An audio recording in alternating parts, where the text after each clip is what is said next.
Xin chào mừng anh chị em đã quay trở lại với màn hình của tôi ngày hôm nay. Kính thưa anh chị em thân mến, như anh chị em cũng biết, có rất nhiều người đã chửi bới rồi nói này nói kia, rồi có người nói là muốn cắt cổ, rồi có người nói là muốn mổ não của tôi. Thì trong đó thì có rất là nhiều người bản địa của mình à, cùng nhau chống lại với nhau. Đó các bạn ạ. Ở đây thì các bạn cùng thử biết nguyên nhân lịch sử như thế nào thì các bạn cũng hiểu rồi.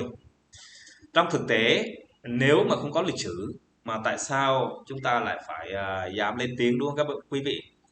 Ở đây thì tôi xin chiếu một cái video của tôi đã nói trong cái Facebook, rồi rất là nhiều người căm thù, rồi kết kết mọi người ạ.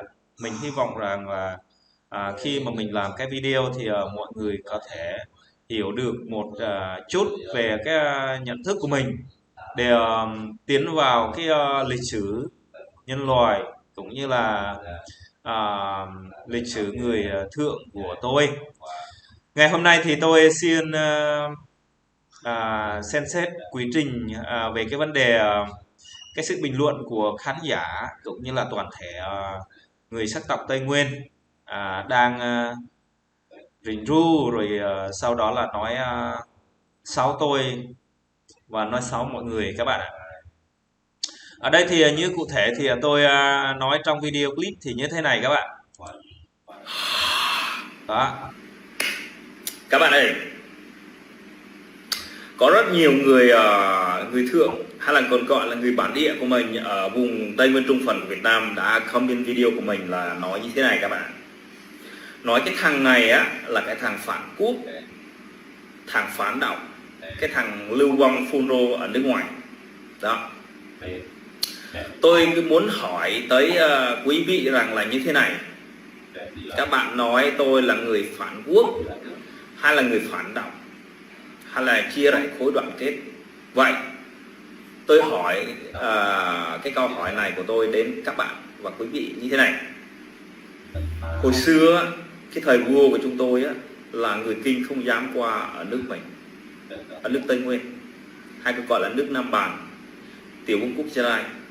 Nhưng trong khi đó là tại vì chúng tôi mất đất, cái thời Pháp thuộc họ qua, rồi sau đó là họ cai trị chúng tôi, rồi tiếp đó là chính người Kinh đã giết vua của chúng tôi.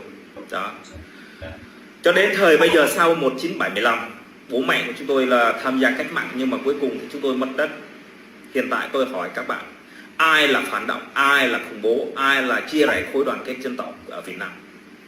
Chính quyền Việt Nam, Cộng sản Việt Nam đã chia rẽ khối đoàn kết dân tộc ở Việt Nam đó. Các bạn không có hiểu. Vậy đất nước của Việt Nam chỗ nào? Đất nước của chính quyền Việt Nam ở đâu? Các bạn cũng không hiểu. Tốt ở Hà Nội kia kìa. Và thậm chí Hà Nội vẫn là cái thủ đô của Champa đó các bạn. Thật sự chính quyền Việt Nam từ Mông Cổ. Các bạn ơi, các bạn đừng có hiểu nhầm. Chính quyền Cộng sản Việt Nam là người Kinh, là nô lệ của Tàu. Các bạn ạ, nô lệ của Trung Quốc. Đó, tôi nói cho các bạn nghe như thế. Các bạn đừng có nghĩ rằng là nói tôi là phản động, nói tôi là khủng bố, chia rẽ khối đoàn kết. Tôi chưa bao giờ nói rằng là chính quyền Việt Nam là phản quốc.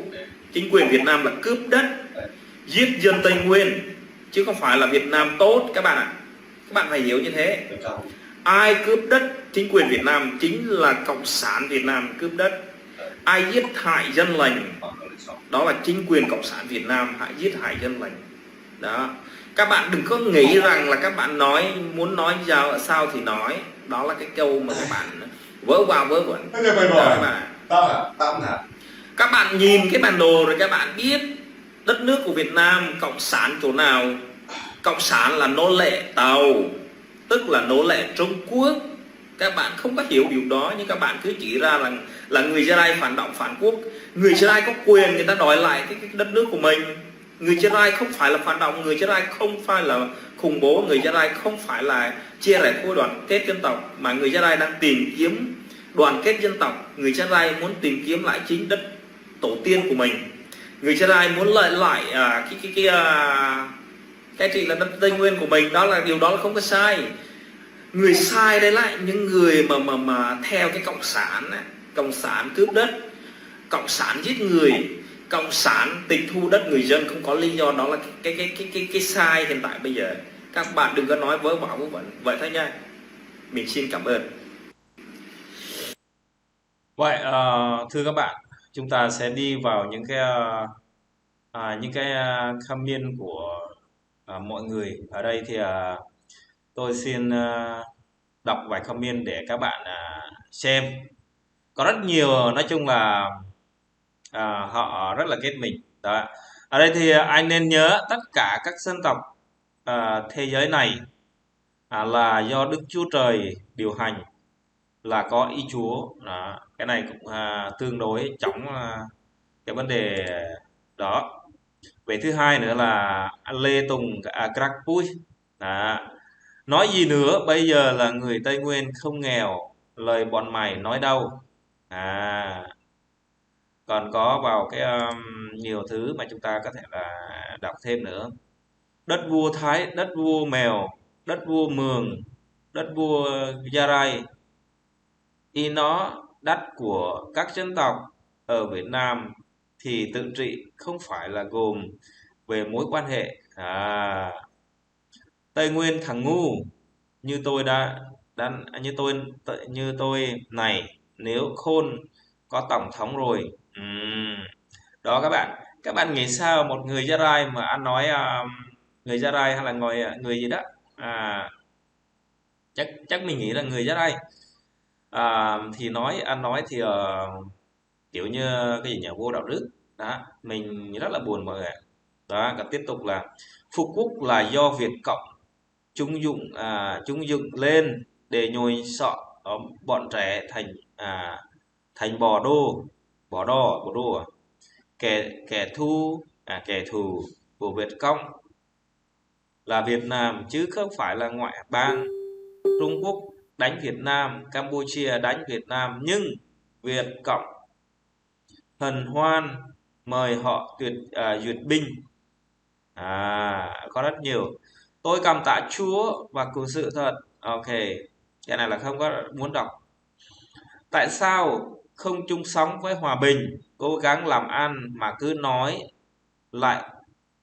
này nọ, rồi anh càng nói em càng hiểu nhầm là anh đang gây rối, chia rẽ rồi đấy. Đó. Các bạn, chính người mình nói người mình đó, có ai nói đâu. Đó, người Kinh họ cười thôi. Hiện tại bây giờ người Kinh họ cười thôi.